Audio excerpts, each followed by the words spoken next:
Hey everyone, our week on self-reflection continues in Genesis 3. Now, the serpent was more crafty than all the wild animals that the Lord God had made. He said to the woman, "Did God really say that you shouldn't eat from any tree in the garden?"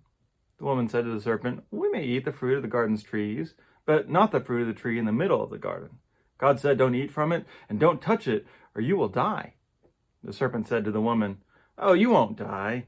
God knows that on the day you eat from it, your eyes will be open and you will be like God, knowing good and evil." The woman saw that the tree was beautiful with delicious food and desirable for gaining wisdom. So she took some of its fruit and ate it, and also gave some to her husband who was with her, and he ate it. Then their eyes were opened, and they knew that they were naked. So they sewed fig leaves together and made clothes for themselves. So here we have another temptation story. This one doesn't go as well as Jesus in the wilderness.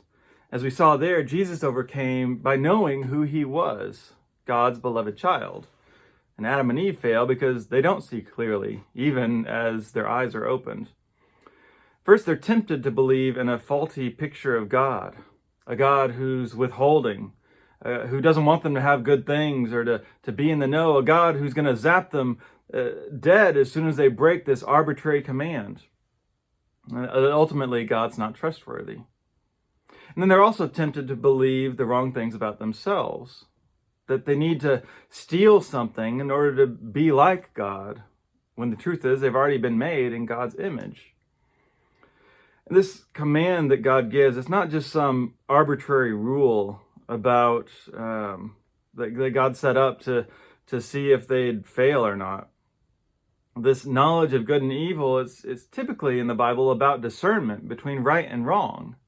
And knowing the difference is good, obviously. But defining good and evil on our own terms, whenever we want, well, that's not so good. That's actually childlike and immature, which is where Adam and Eve are at in this story. I mean, think about it. Who else has no shame when they're naked? It's little kids, right? I've got a couple of my own, I know. What happens here is that Adam and Eve try and grow up too fast, and the result is shame. And so since we're talking about self-reflection this week, ask, where are you in this process of knowing right from wrong? True growth, it takes maturity. It takes time. It takes maturity to understand that some of the things that we take for granted as wholly good or wholly bad, well, sometimes they might be a little more complicated. If we rush these conclusions, rush these conversations, if we're tempted to make snap judgments, the result might be shame for us or maybe for someone else. But if we can trust that God will help us grow in this, then we won't need to hide behind any sort of false fig leaves.